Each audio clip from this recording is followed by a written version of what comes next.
Hello everybody and welcome back to the channel. This is Anna's Thoughts and Musical Parodies and I am Anna, your hostess.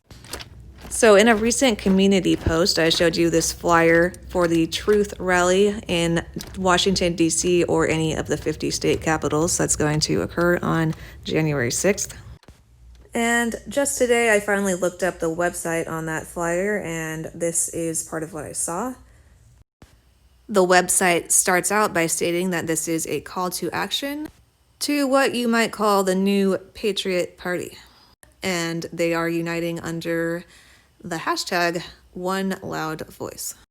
Here you can see listed what they have called the 7 spheres of influence that they basically hope to take back for the people who truly love America and want to live by the Constitution. So now let's get into the politics of what's going to be happening on January 6th. And I looked at some very liberal news sources so I could make sure that I'm really getting both sides. As written in the U.S. Code of Law, January 6th, 2021 is going to be when Congress formally validates the Electoral College votes to officially state who is the new president of the United States. Of course, all of mainstream media has been trying to drill it into our heads that President-elect Joe Biden is going to be our president for the next 4 years, but some people would still like to contest this.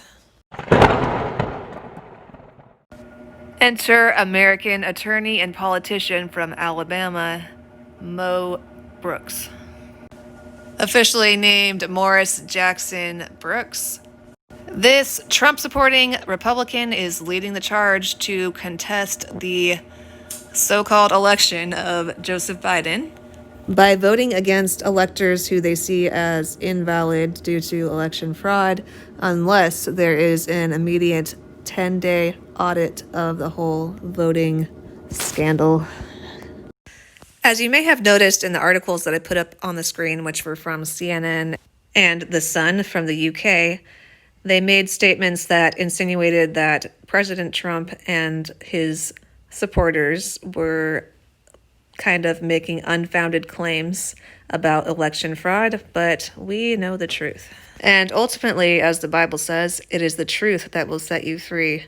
Speaking of which, I would like to share some Sandy Feet snippets, clips from my pastor this morning at the first gathering of the new year.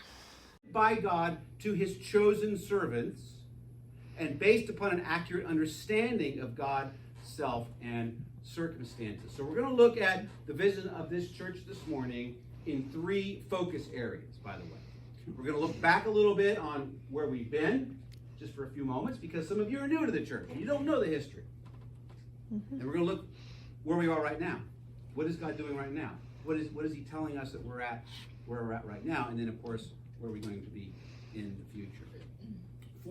4 years ago, next March, we started meeting in our living room in Danny's backyard and said, is there a possibility that we could start a church? Can you believe it's been 4 years next March? It's amazing. Can't believe it's been 4 years. And here's what we said, the vision of the church.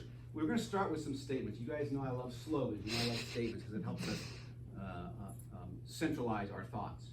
I need that. And the first thing that we said was church is not a place, time, or an event. You guys have heard me say that countless times. So if church is not a place you go to, if church is not a time of a day, if church is not an event that you attend, what is it? It's us, is it not? It's people.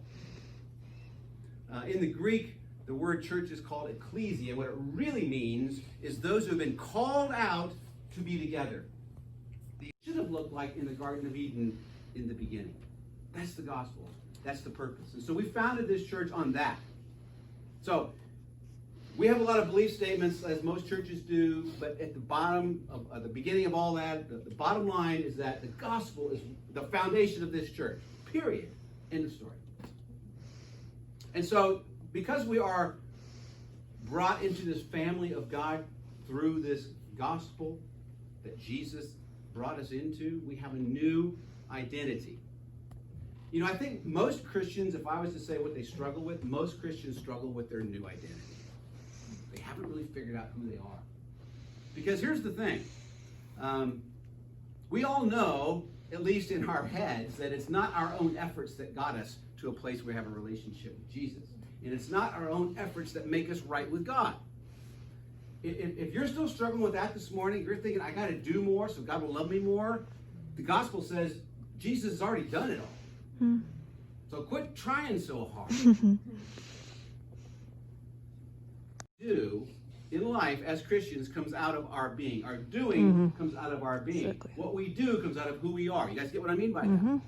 So I do things that are essentially Christian, not because I want to prove myself to be a Christian, but because that's what Christians do. So when I give money, it's because it comes out of my heart. I have a heart of giving. If I go serve someone, it's because I have a heart of serving. It comes out of the changed heart that Jesus gave me. I've been from this community for a couple of years, by the way. We want to bring that back.